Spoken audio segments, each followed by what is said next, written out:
Indonesia ini dari dulu dikenal dengan dua komoditas yang sangat populer, yang menarik para penjajah kita masuk ke kita. Satu adalah rempah-rempah.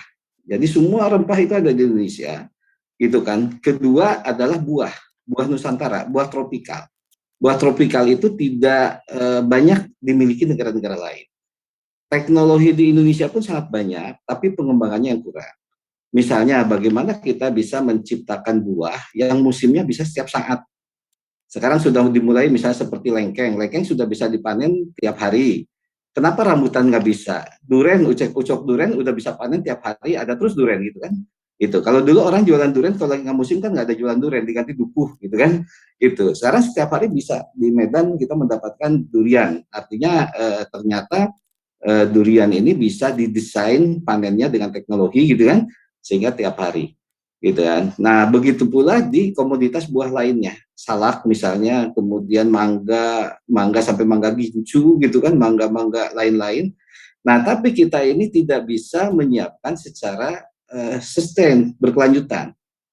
Jadi kita hanya menyiapkan komoditas pada musim tertentu, sementara pasar itu membutuhkannya setiap saat. Itu saya berangkat kerja, saya lihat ada supermarket baru buka gitu kan.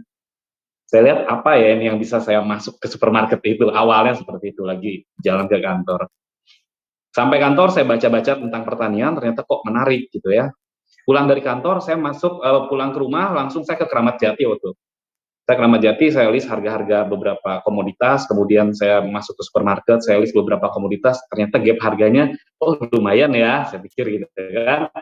Kemudian saya tanya ke saudara saya yang di Garut gitu kan, saya tanya beberapa komoditas, ternyata gap harganya makin jauh gitu kan. Saya pikir oke, ini potensi bisnis yang sangat menarik jika memang kita fokuskan, kita geluti di bidang pertanian.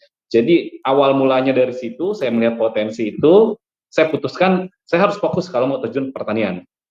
Saya putuskan waktu itu untuk resign dari Astra. 2016-2017 kita mengawali masuk ke hulu dan juga trading, gitu ya. Kemudian 2018 kita expand lagi untuk fulfillment beberapa modern market. Seperti itu 2018 juga kita masuk ke manufaktur, kita buat pabrik. Kemudian 2019 kita mulai main industrinya, kita seriuskan, jadi kita main ke intermediate product untuk support industri, kemudian juga kita buat end product juga. Nah 2020 ini kita sudah develop lagi untuk khususnya untuk industri ya, karena ternyata potensinya ini industri ini luar biasa, jadi pengembangan sampai 2021-2022. Mulai dari hulunya, kemudian distribusinya juga saya harus kuasai, mapping marketnya. Jadi market ini saya bagi menjadi 3, ada local market, kemudian ada ekspor, dan juga ada industri. Ya. Jadi dari ketiga ini luar biasa potensinya kalau kita bisa memapping itu semua. Kenapa industri ini harus kita kedepankan? Karena industri ini menjadi salah satu solusi pertanian. Ya. Jadi di saat harga naik turun tidak bisa terserap, nah industri ini menjadi solusi. Karena kita bisa simpan masa si produknya ini menjadi lebih panjang. Ya. Atau kita bisa langsung buat end produknya sekaligus, ya. Kemudian kita bisa ciptakan demand-nya sendiri, kita bisa branding sendiri, gitu kan. Nah, jadi potensi industri ini harus kita benar-benar kedepankan, ya, karena ini akan menjadi bagian dari solusi pertanian di hulu, ya. Sehingga kedepannya ini bisa menjadi satu program untuk di hulu yang lebih terukur. Karena kalau kita lihat permasalahan kita ya itu tadi petani kita latah. Wah, harga komoditas A lagi tinggi, semua latah, nanti panen barengan. Nah, pasarnya kan terbatas demand-nya. Ya, sehingga saya lihat bahwa ini kadang-kadang petani latah ini harusnya jangan terus dilakukan seperti itu. Harusnya terprogram semuanya. Ketemu dengan para off-taker ataupun dengan industri, ya kan? Sehingga semuanya menanam di hulu semua terukur. Lemon lokal itu kisarannya di Keramat Jati mungkin sekitar 5.000, 6.000 per kilo, gitu ya.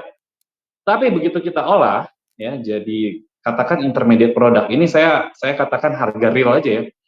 Jadi pure buah per liter itu 43.000, ya. Itu jauh sekali. Rendemennya berapa? 2 kilo jadi 1 kilo deh, ya.